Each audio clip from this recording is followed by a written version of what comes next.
Oi, pessoal, vamos continuar nossos estudos e dessa vez vamos iniciar o assunto geometria analítica.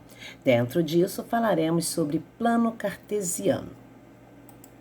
Plano cartesiano. O plano cartesiano é formado por duas retas perpendiculares, uma horizontal, que recebe o nome de eixo das abscissas, que é o nosso eixo X, e uma reta vertical, que recebe o nome de eixo das ordenadas, que é o nosso eixo Y.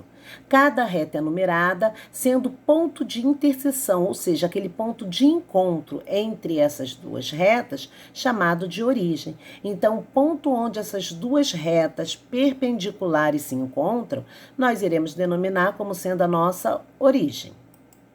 Observe que aqui nós temos o nosso plano cartesiano, fica no formato de uma cruz. Aqui eu tenho na horizontal o eixo X, que é denominado o eixo das abscissas. Na vertical eu tenho o eixo Y, que é denominado o eixo das ordenadas. Observe também que as retas, como foi dito, são numeradas. 1, 2, 3, pertencente a X positivo, menos 1, menos 2, menos 3, X negativo. Observe também que isso é infinito, tá? Tanto para o X quanto para o Y. O Y na parte de cima positivo, na parte de baixo negativo. Sempre vai ser assim. Observe que quando nós fizemos o plano cartesiano, ele ficou dividido em 4 regiões. E essas regiões são o que nós denominamos de sendo os quadrantes. Esses quadrantes giram no contrário do ponteiro do nosso relógio, ou seja, no sentido anti-horário.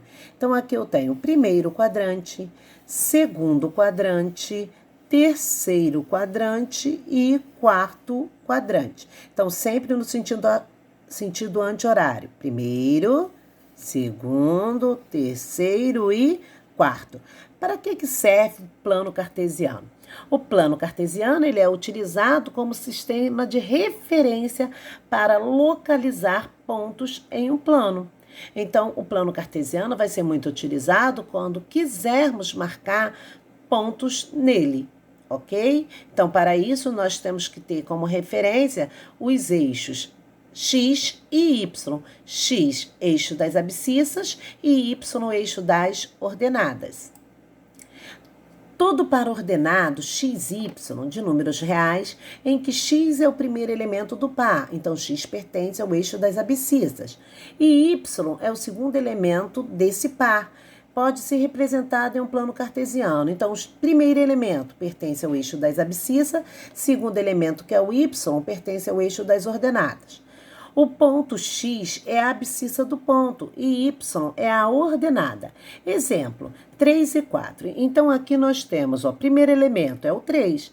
Então, é o nosso X. Se é o nosso X, ele é pertencente ao eixo das abscissas. Esse 4 é o nosso segundo elemento. Se ele é o segundo elemento, ele é o nosso Y, então ele pertence ao eixo das ordenadas. Sendo assim, esse par ordenado 3 e 4, 3 abscissa, 4 ordenada. E aí nós temos aqui um exemplo. Vamos marcar aquele ponto que acabamos de falar, 3 e 4. Para marcarmos no plano cartesiano, você pode fazer o uso de uma régua e tem que manter a mesma distância de um númerozinho para o outro.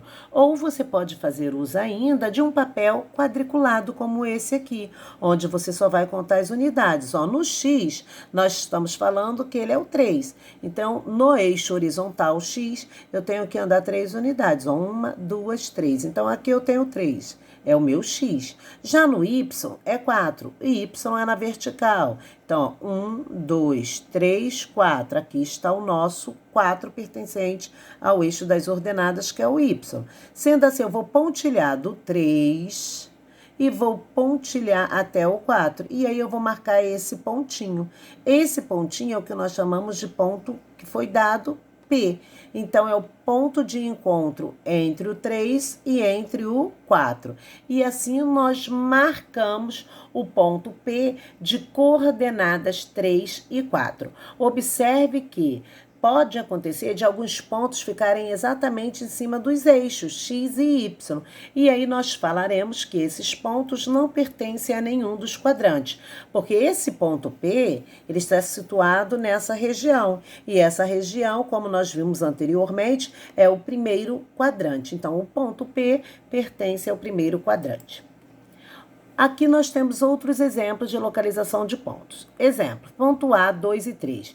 Então, é 2 no X e 3 no Y. Vamos marcar, pontilhar, e o pontinho de encontro eu digo que é o meu ponto A.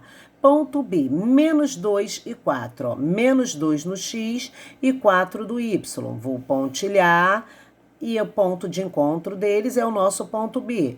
Ponto C, menos 3 e menos 2. Menos 3 no X, menos 2 no Y. Iremos pontilhar e o ponto de encontro é o nosso ponto C. Ponto D. Ponto D é 1 e menos 3. Então, ponto D, 1 no X, menos 3 no Y. Irei pontilhar o encontro entre eles, ponto D. Ponto E, 2 e 0. Observe que o 2 é no eixo X, então está aqui. Só que no Y ele é 0. Então, como está com 0, o ponto ficou exatamente em cima do eixo das abscissas. Então, aqui em cima do eixo, eu tenho o meu ponto E. Ponto F, 0 e menos 1. 0 no X. Só que no Y é menos 1, então está aqui embaixo, ó. Então, aqui, como estava com 0, o pontinho ficou exatamente em cima desse menos 1, que pertence ao eixo Y. Então, eu digo que esse é o meu ponto F. Então, eu posso afirmar que ponto A pertence ao primeiro quadrante, ponto B ao segundo quadrante, ponto C ao terceiro quadrante, ponto D ao quarto quadrante, pontos E e F não pertencem a nenhum dos quadrantes, pois ficou em cima do eixo. Tá? Ficaram em cima dos eixos, tanto das abscissas quanto das ordenadas. E aqui, meus queridos, ó, é a origem. Origem é o ponto quê? 0, 0, onde tudo começa, ok? Essa foi a nossa aula sobre plano cartesiano. Aí nós vimos um pouco sobre a localização de pontos no plano e sobre os quadrantes. Espero que vocês tenham compreendido e até a nossa próxima aula.